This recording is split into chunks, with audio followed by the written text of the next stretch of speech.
Pour parvenir à la réalisation, un maître est-il nécessaire? La réalisation est le résultat de la grâce du Maître, bien plus que des enseignements, des conférences, des méditations. Ce ne sont là que des aides secondaires, tandis que la grâce du Maître en est la cause primordiale et essentielle. Quels sont les obstacles à la réalisation du soi? Les habitudes du mental, Comment les surmonter? en réalisant le soi, Mais c'est un cercle vicieux.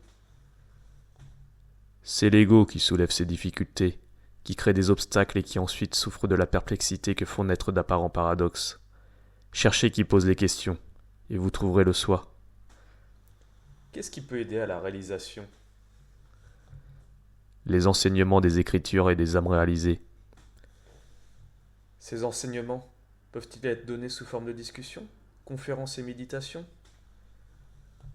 Oui, mais celles-ci ne sont que des aides secondaires. L'essentiel est la grâce du Maître. Combien de temps faut-il pour parvenir à la réalisation? Pourquoi désirez-vous le savoir? Pour me donner de l'espoir? Même ce désir-là est un obstacle. Le soi est toujours présent. Rien n'existe en dehors de lui. Soyez le soi, et désir et doute disparaîtront. Ce soi est le témoin dans tous les états de sommeil profond, de rêve et de veille. Ces trois états appartiennent à l'ego. Le soi transcende même l'ego. N'existiez-vous pas durant le sommeil profond? Saviez-vous alors que vous dormiez que vous étiez conscient du monde? Ce n'est qu'en état de veille que vous décrivez ces expériences de sommeil comme étant inconscience. Pourtant, votre conscience quand vous dormez est la même que lorsque vous êtes éveillé. Si vous savez ce qu'est cette conscience de veille, vous connaîtrez la conscience qui se tient comme témoin dans les trois états. Cette conscience peut être trouvée en cherchant la conscience telle qu'elle était durant le sommeil profond. Dans ce cas, je m'endors. Aucun inconvénient. C'est un vide. Pour qui est le vide? Cherchez. Vous ne pouvez vous nier vous-même à aucun moment. Le soi est toujours présent et subsiste dans les trois états.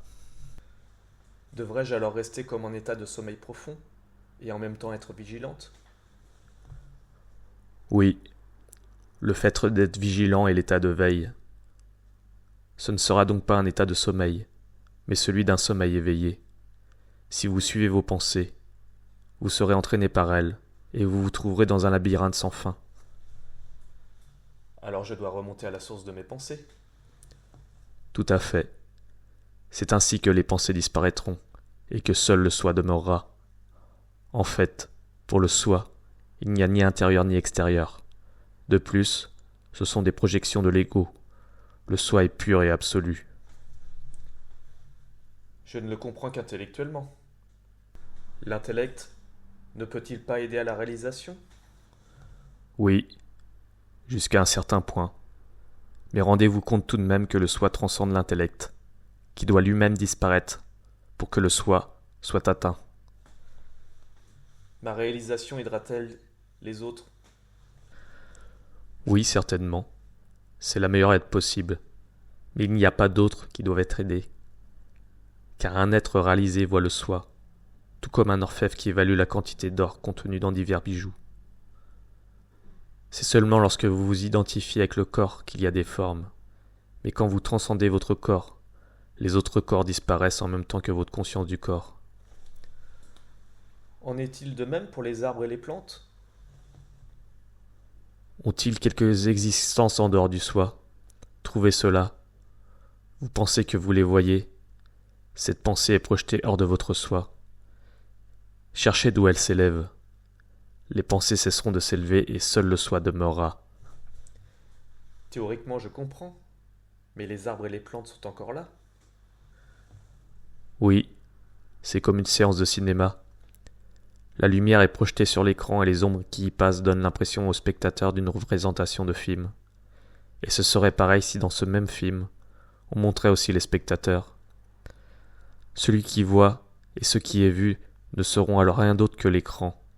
Appliquez cela à vous-même. Vous êtes l'écran. Le soi a créé l'ego, et l'ego a ses formations de pensée qui se manifestent comme le monde, les arbres et les plantes dont vous parliez. En réalité, Tout cela n'est pas autre chose que le soi.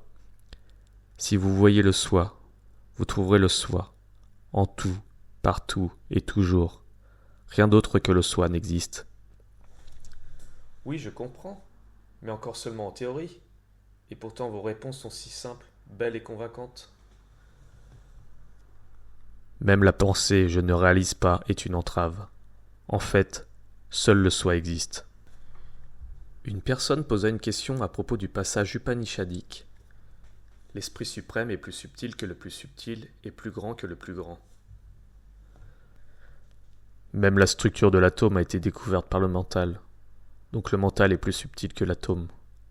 Et ce qui est derrière le mental, c'est-à-dire l'âme individuelle, est plus subtil que le mental. Le saint Tamoul a dit que si chacun des graines de poussière qui dansent dans un rayon de soleil représentait un univers, la lumière du soleil tout entière représenterait l'être suprême.